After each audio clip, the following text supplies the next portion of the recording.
Bad Mechs, the Yeoman, written by Sean of Sarna.net, the greatest wiki there is, with special guest Periphery Paint, read by Shrapnel.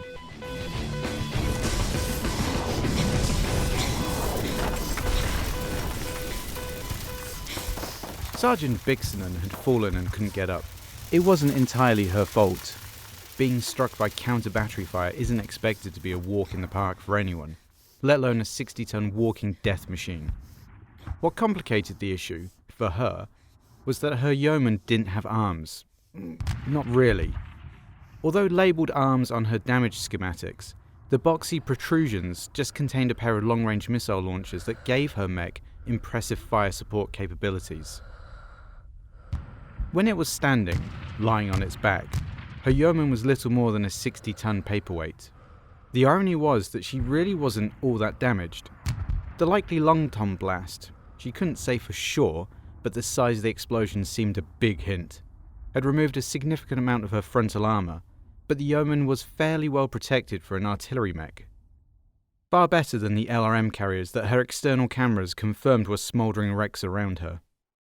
But she might as well have been a smouldering wreck for all the good her ablative protection did. Bixenen knew that it was theoretically possible to right her mech without the help of upper limbs.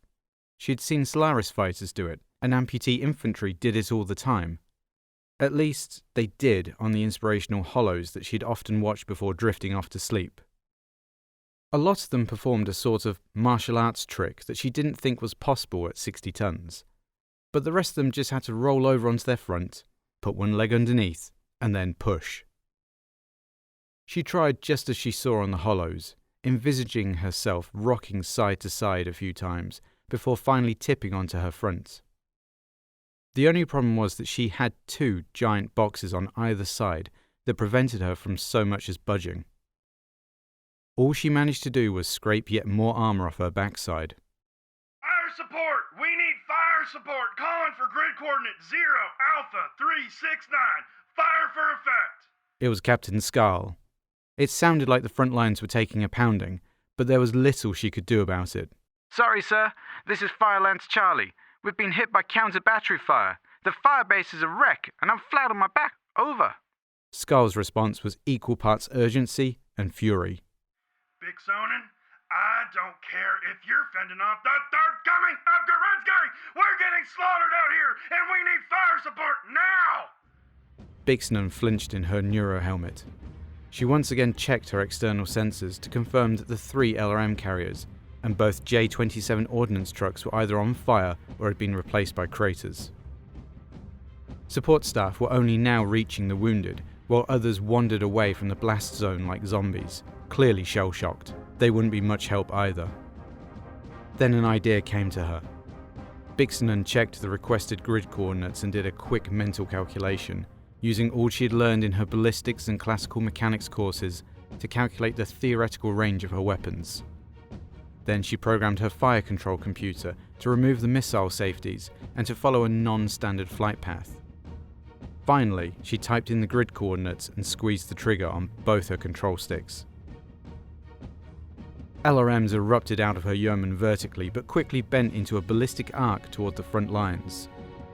After the first flight left the tubes, she waited for the automatic reloader to clunk the next flight in before squeezing both triggers again, and again, and again, and again, until she'd completely emptied her ammo bins.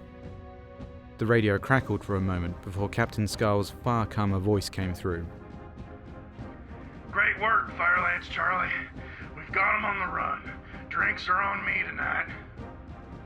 Bixenen relaxed back into her command seat, satisfied with a job well done. And also, because she wasn't sure how to get out of her mech in this position, and felt it would be best just to wait until the Aztecs come to extract her.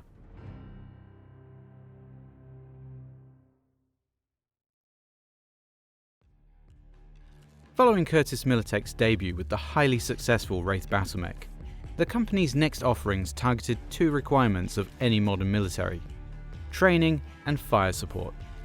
The Eagle offered a cheap trooper mech that could be produced en masse and used to equip training battalions or fill out empty billets in garrison regiments. The Omen, introduced in 3060, offered a cost-effective platform that could provide more long-range warheads than older platforms like the Archer or Crusader.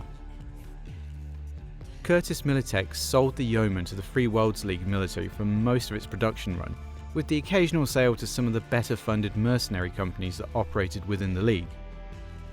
It was seen as a serviceable design by most, with many commanders appreciating the increase in bombardment capacity, despite the decreased cost. Pilots, however, were less enthused with the design. A lack of defensive weapons and no arms meant that the Yeoman was virtually helpless when enemies closed to within 90 meters. The lack of articulating limbs also limited the Yeoman's usefulness in logistics, where a big pair of mechanical arms could be quite helpful in moving munitions, and also made it exceptionally difficult for the pilot to right the machine should it ever topple over. At the expense of these arguably non-critical components, the Yeoman does offer several mechanical advantages that further improve its fire support capabilities. Although early models could not torso twist as the legs integrated directly with the large missile pods that served as the mech's arms, the extremely durable gear-shaped hips could be locked in place, and its four-toed feet could dig into the ground to ensure the mech's stability when firing volleys of 50 missiles at a time. As functional as they may be, these features couldn't quite overcome the negative reaction to the Yeoman's outlandish appearance. Of the many nicknames given by mech warriors to the Yeoman, the Boombox is the most charitable. Only two variants of the Yeoman were ever produced. The original YMN-6Y came armed with twin Zeus LRM-15 launchers and two Zeus LRM-10 launchers mounted in the arms. Targeting data was provided by the reliable Dynatech Missile Track-X system, while Curtis's own Curtis Com Mark IV provided communications. 10 double heatsinks kept the mech cool even under continuous fire suppression, and 8.5 tons of Callan FWL special ferrofibrous armour provided sufficient protection for a mech that wasn't expected to see frontline combat. A Pitman 240 engine gave the Yeoman a maximum running speed, which was more likely a waddle given the width of the mech's legs, of 64.8 km per hour. Curtis kept costs of the Omen low by utilising standard components throughout the machine, save for its endo-steel chassis and ferrofibrous armour. Conversely, the YMN-10-OR spared no expense during the tumultuous days of the Jihad. While the Zeus LRM-10 launchers were retained, the LRM-15 launchers were removed in favour of 4 MML-5s. These gave the Yeoman the ability to fire short-range missiles, providing a much-needed defensive capacity against close-in opponents. These state-of-the-art weapons were augmented with an XL gyro, jump jets for added mobility, and additional armour protection. The Yeoman's tenure as the Free World Standard Artillery mech would be relatively short-lived. The League dissolved in 3079, with Curtis quickly securing a contract with the Duchy of Graham Marek to continue production from its factories on Paradise 3. That factory would later fall victim to an atomic strike launched by the Principality of Regulus on February 26, 3080. With its production lines destroyed, Curtis Militech was unable to fulfill orders, leading parent company Curtis Hydroponics to liquidate Militech's assets in 3085. The Wraith was sold to Hell's Pond Industries, which continues to produce the mech to this day, while the Yeoman and Eagle designs were sold to the Duchy of Tamrind Abbey. The Duchy was able to produce a handful of new Yeomans over the years, but production numbers never rivaled Curtis Militech's, leading to the gradual phase-out of the design. Military reductions over the Republic years meant that Yeomans were often replaced by even less expensive LRM carriers and other conventional armoured units. While after Grey Monday and the reformation of the League in 3139, resurgent rivals such as the Crusader, Archer and Longbow became more attractive purchases for the FWLM. Most remaining Yeomans can be found in garrisons within the Duchy of Graham Marek, or the few mercenary units still operating this quirky design.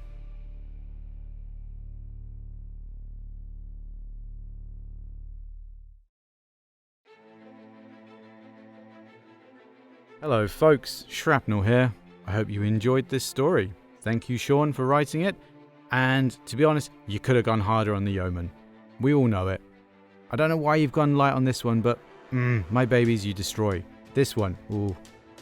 Now we've all seen the Yeoman, and I'm sure a lot of us have played it on the tabletop because you have to. It's one of those mechs that you have to use at least once. And it's a controversial choice, let's be honest. It might be because it's too slow, or too expensive, or as mentioned, unable to defend itself until you get to the later models. But it's the looks of the thing that just... It is the illegitimate child of Soundwave and Grimlock from the 80s. It's just a body with missile pods and 2 legs. It's a travesty. I'm really hoping that there's an updated one coming. I think there might be. But I'm torn between two worlds because I do love 80s mechs. I really do. But some of them are just so derpy I can't get behind them. And I think the longbow is one of them. Now there's some amazing designs online if you want to go look at some third-party ones. I can drop a few links in below, and I'm sure you're looking at one on the screen now. And I think you'll agree, they are better.